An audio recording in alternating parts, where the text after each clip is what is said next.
నిజం చెప్పండి. మన ఫ్రెండ్స్ లిస్ట్‌లో ముస్లిమ్స్ ఉంటే గనక ఈ రంజాన్ సీజన్ వస్తే వాళ్ళు చేసే షీర్ కుర్మా, బిర్యానీ ఇంకా హలీం కోసం ఎంతమంది వెయిట్ చేస్తూ ఉంటారో. మరి ఈసారి రంజాన్ ఫెస్టివల్‌కి మీ ముస్లిం ఫ్రెండ్ మీకేం పంపించాలో కామెంట్ చేసేయండి. ఉగాది నెక్స్ట్ డేనే రంజాన్ ఫెస్టివల్ కదా! మరి మా ఇంట్లో ఉగాది స్పెషల్స్ అన్నీ చూసారు కదా! ఈ వీడియోలో అయితే రంజాన్ స్పెషల్స్ కూడా చూసేయండి. ఆంధ్రాలో ఉంటే ముస్లిం ఫ్రెండ్స్ పంపించిన పార్సెల్‌ని అయితే ఎంజాయ్ చేసేవాళ్ళం. ఈసారి రంజాన్ పండగ చాలా ఫాస్ట్‌గా వచ్చేసింది. హలీం అయితే చాలా బావుంటుంది. చాలా ఇష్టము. కానీ మిస్ అయిపోయాము.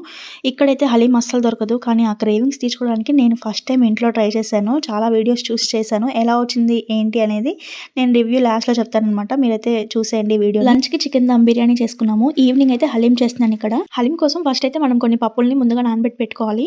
మినపప్పు, గోధుమ రవ్వ, బాస్మతి రైస్, పెసరపప్పు, పచ్చనపప్పు, జీడిపప్పు, బాదం పప్పు, మిరియాలు వాటితో పాటు ఇంకా మసూర్ దాల్, ఎర్ర కందిపప్పు, బార్లీ. నా దగ్గరైతే ఎర్ర కందిపప్పు, బార్లీ లేదు. కాబట్టి ఎర్ర కందిపప్పు బదులుగా నేను మామూలు కందిపప్పు అయితే వేసి నా దగ్గర ఉన్న వాటితో చేస్తున్నాను. ఇవి శుభ్రంగా కడిగి వాటర్‌లో నానబెట్టుకోవాలి. తర్వాత బోన్‌లెస్ చికెన్ తీసుకొని అందులోకి ఉప్పు, పసుపు, కారం, అల్లం వెల్లుల్లి పేస్ట్, పెరుగు వేసి చక్కగా మ్యారినేట్ చేసి పెట్టేసుకున్నాను. ఒక 1 అవర్ తర్వాత కుక్కర్‌లో కొద్దిగా ఆయిల్ ఇంకా ఘీ ఎక్కువగానే వేసుకొని బిర్యానీ స్పైసెస్ వేసుకొని సన్నగా కట్ చేసుకున్న పచ్చిమిర్చి, ఉల్లిపాయలు మగ్గించుకొని మ్యారినేట్ చేసి పెట్టుకున్న చికెన్ కూడా వేసుకొని కొద్దిగా ఆయిల్ సెపరేట్ అయిన తర్వాత ధనియాలు, జీలకర్ర, గరం మసాలా ఈ పౌడర్స్ అన్నీ వేసుకొని కలిపేసుకొని పుదీనా, కొత్తిమీర యాడ్ చేసుకొని నానబెట్టి పెట్టుకున్న పప్పులు వాటర్‌తో సహా అలా వేసేసుకొని ఇంకొక గ్లాస్ వాటర్ యాడ్ చేసుకొని శుభ్రంగా మిక్స్ చేసుకున్న తర్వాత కుక్కర్ విజిల్ పెట్టేసి మీ కుక్కర్ తగ్గట్టుగా విజిల్స్ అయితే తెప్పించుకోండి. మనకి చికెన్ ఇంకా పప్పులన్నీ చక్కగా ఉడికిపోవాలి. సిమ్‌లో పెట్టి ఉడికించుకోవాలి. ఇలా ఉడికిన చికెన్ అయితే ఇలా ఉంటుంది. మూత తీసి చూస్తే ఆయిల్ అంతా పైకి తేలుతా ఉంది కదా! ఈ ఆయిల్, ఘీనైతే మనం కొద్దిగా సెపరేట్ చేసి పెట్టుకోవాలి. ఉడికించుకున్న చికెన్ ఇంకా పప్పుల్ని బాగా మెత్తగా స్మాష్ చేసుకోవాలి. ఇక్కడైతే నేను వేరే కడాయిలోకి ట్రాన్స్‌ఫర్ చేసుకున్నాను.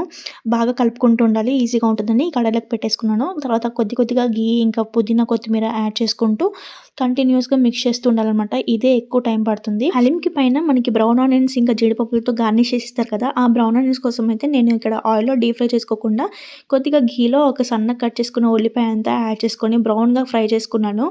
ఇలా ఫ్రై అయిన తర్వాత కొద్దిగా జీడిపప్పులు కూడా వేసి ఫ్రై చేసుకొని కొత్తిమీర, పుదీనా కూడా ఫ్రై చేసుకొని పక్కన పెట్టేసుకున్నాను. మీకు కావాలంటే డీప్ ఫ్రై కూడా చేసుకోవచ్చు ఆనియన్స్. ఇప్పుడైతే మనం పక్కన కంటిన్యూయస్‌గా కలుపుకుంటూనే ఉన్నాం కదా! హలీం కూడా రెడీ అయిపోయింది. నేనైతే వేరే బౌల్‌లో సర్వ్ చేసుకుంటున్నాను. హలీం పైన అయితే నేను ఈ ఫ్రై చేసి పెట్టుకున్న ఆనియన్స్, జీడిపప్పులు అన్నీ కూడా గార్నిష్ చేసేసుకొని ముందుగా మనం ఆయిల్ సెపరేట్ చేసుకున్నాం కదా! అది కూడా వేసేసుకుంటే మనకి కలర్‌ఫుల్‌గా హలీం అయితే రెడీ అయిపోతుంది.